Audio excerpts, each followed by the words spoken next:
Hi, you're watching Teen Kids News. I'm Luke.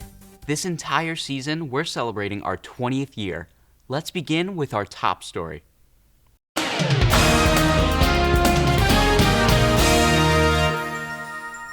It probably won't surprise you to hear that teens spend a lot of time online. And probably it also won't surprise you to hear that during the pandemic, we spent even more time online. That means more than ever, we need to up our game when it comes to cybersecurity. Why do you go online? For entertainment, but also to learn. I use the internet for looking up things for like projects or researching things for school. So I can connect with my friends, play games with them, talk to them. I love to shop online. I think I'm a shopaholic. It's kind of a bad habit of mine, but I love shopping online and just like seeing like all this variety stuff that I probably can't see in person.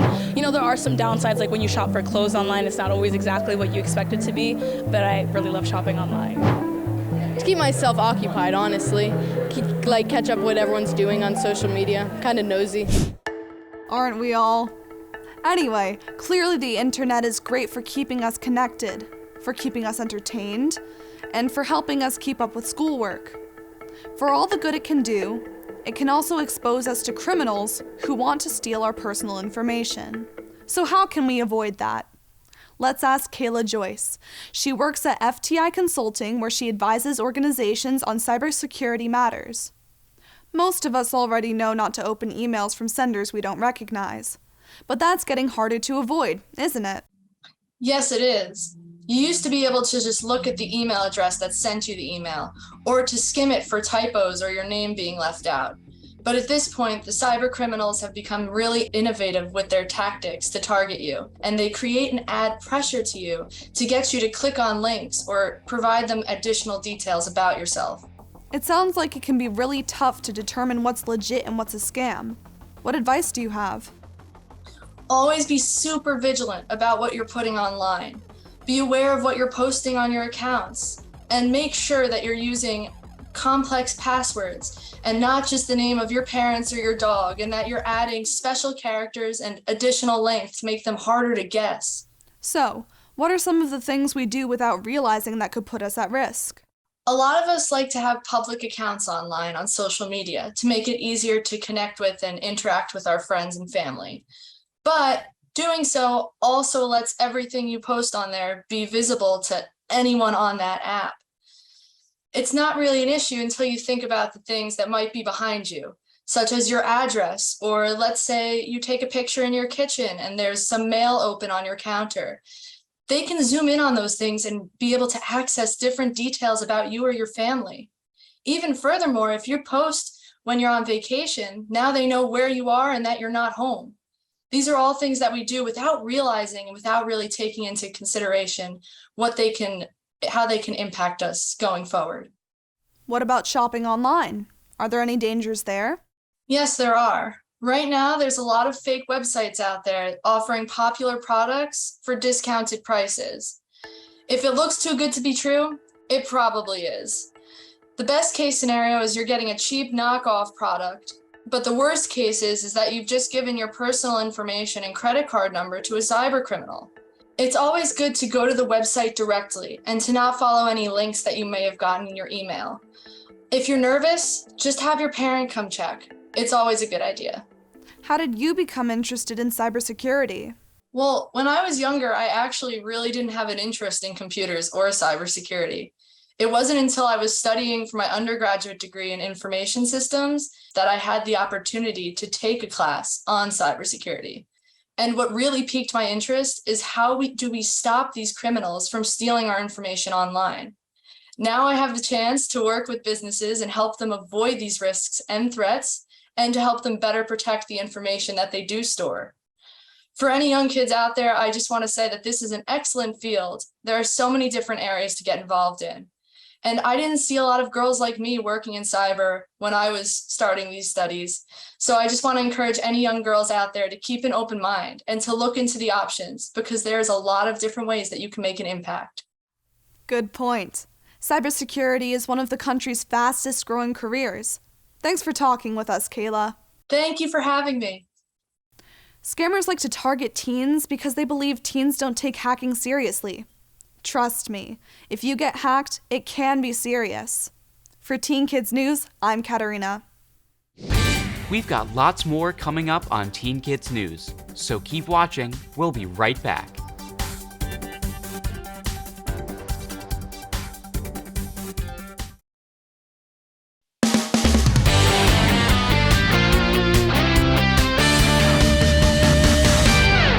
What do you think is the world's most popular doll? Maybe Barbie?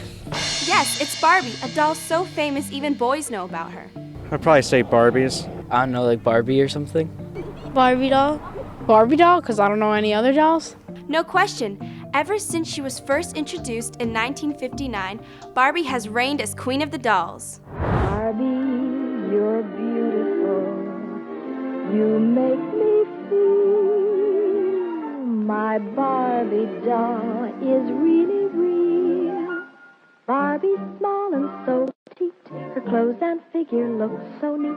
Her dancing outfit rings the bell. At parties she will cast a spell. Purses, hats, and gloves galore. And all the gadgets gals adore. Barbie dressed for swim and fun is only $3. Her lovely fashions range from $1 to $5. Look for Barbie wherever dolls are sold. Over the years, more than 1 billion Barbies have been sold. In fact, it's said that every 3 seconds, someone somewhere buys a Barbie. There goes another sale. Little wonder that such an iconic symbol of so many childhoods is widely collected. Depending on their condition and uniqueness, Barbies can bring in big bucks. An original Barbie that's in mint condition is no doubt worth a mint. Some have sold for more than $20,000. Not bad for a doll that cost $3 back in the 1950s. The highest price ever paid for a Barbie was $302,500, but it was a special Barbie made for a special cause.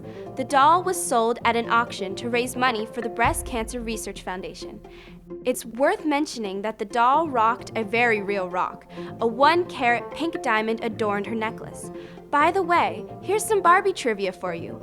Barbie was the brainchild of Ruth Handler. Ruth named the doll after her daughter, Barbara. Do you know what Barbie's full name is? I'm not sure. Barbara something? I don't know. I don't know. I just know Barbie. It's actually Barbara Millicent Roberts. A couple of years later, Mattel introduced a male doll. He was named after Ruth's other child, Kenneth. We all know the doll as Ken. Though she doesn't look her 60-plus age, Barbie's birthday is March 9th, 1959. That's the day when Barbie made her first appearance in New York's Toy Fair. The doll has become so famous, she even has her own BarbieCon. Every year, hundreds of fans celebrate all things Barbie at the National Barbie Doll Collectors Convention. According to Guinness World Records, a woman in Germany holds the title for biggest collection, 15,000 Barbies. But that was awarded 9 years ago. No telling how many she has today. When it comes to collecting Barbies, some people just don't toy around. For Teen Kids News, I'm Lila. We have to take a quick break, but don't go away because Teen Kids News will be right back.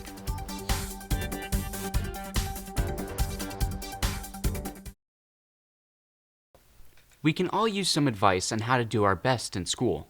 So Kristen's back with another Make the Grade report. You might be years away from applying to college, but some of the things you're doing right now could count for extra credit when the time comes. Were you a camp counselor? Did you win a music competition? Set the school record for a 100-yard dash? President of the chess club? You might think you'll remember achievements like that forever, but believe me, when senior stress hits and you're filling out college applications, it's easy to forget something important. So now's the time to start a file called resume. You can do this either on your computer or even on your smartphone. Just be sure to back up your data on a drive or to the cloud. Whenever you do something you're proud of, add it to the file. When it comes time to apply for college, you'll have all those great things you accomplished at your fingertips. I'm Kristen, here to help you make the grade. Whether from drinking alcohol or using any type of drugs, driving under the influence is dangerous, and the National Road Safety Foundation wants you to remember that. Hey guys, did you get the text about the party? Yeah, I'm definitely down. Me too, but how are we gonna get there? I'll drive. I got my license last week, remember?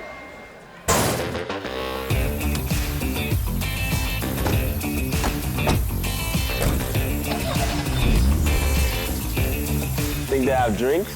I'm sure they will. I won't be drinking. I'm driving, remember?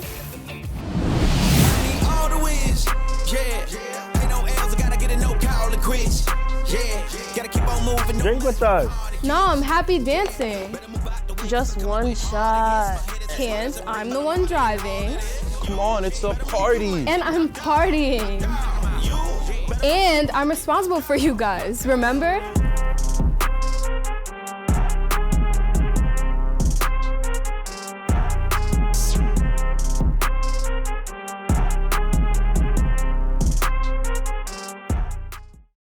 The NRSF produces lots of helpful videos.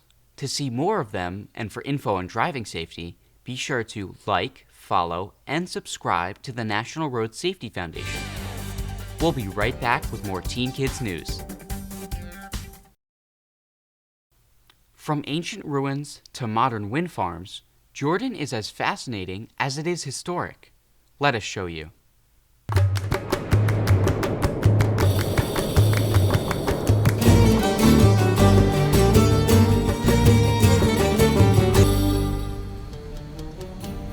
The Middle Eastern country of Jordan is filled with wonders. Many were created by nature, such as the Dead Sea, the lowest point on the Earth's surface. Or Wadi Rum, a landscape so majestically barren, movies are often shot here. The red terrain represented the Red Planet in Matt Damon's The Martian. Star Wars Rogue One also used Wadi Rum, which must have been fun. And as Yoda would say, with puns, done I am. Many of Jordan's other wonders are man-made, such as the 2,000-year-old hand-carved tombs of Petra, or the incredibly intricate mosaics in the Church of St. George. In addition to being home to holy sites for Christians and Muslims, Jordan plays an important role in the Jewish faith as well. Here is where Moses was shown the Promised Land. But to be clear, Jordan is mostly a Muslim country. Throughout Jordan, you'll be able to see the tall, slender spires called minarets that flank their mosques. You'll also see women in conservative dress.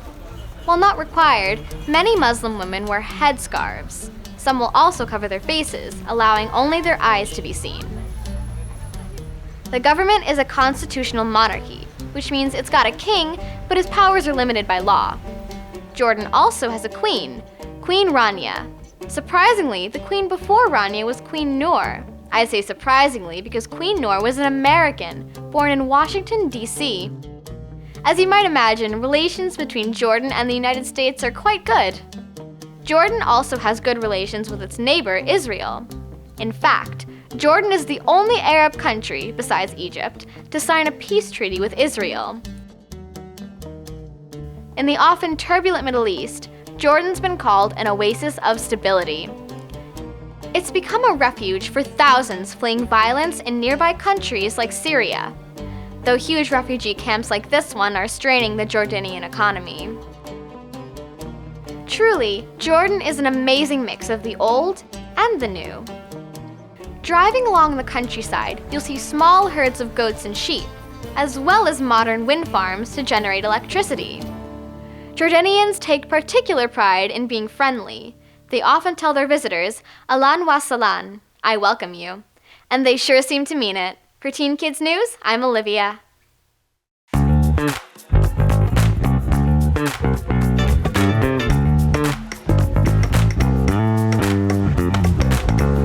With their long, twin tusks and blubbery body, they're one of the strangest looking marine mammals on the planet. Yep, I'm talking about the walrus. Generations of indigenous Arctic peoples have hunted these huge beasts for their nutritious meat and useful bones. In fact, the walrus is considered a keystone species. That means its impact on the local ecosystem is far greater than you would expect, especially since there aren't all that many walruses waddling around. So where did the word walrus come from? It probably originated with the Vikings, formed by combining two words in the Old Norse language, whale, horse. Whale I can understand, but I mean, how could you even think about putting a saddle and riding one? They're so big, they can actually weigh more than a Mustang. The car, not the horse. But you have to admit, they're so ugly, they're actually cute. With Wordwise, I'm Veronique.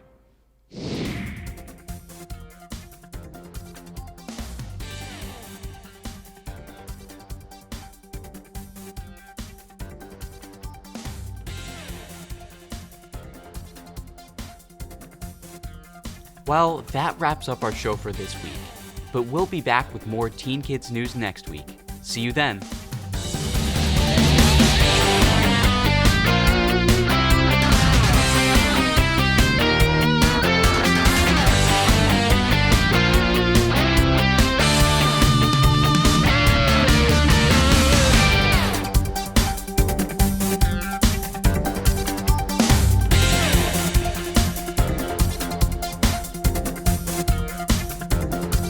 Here's a shout out to PR Newswire for including Teen Kids News on their big screen in Times Square, New York City.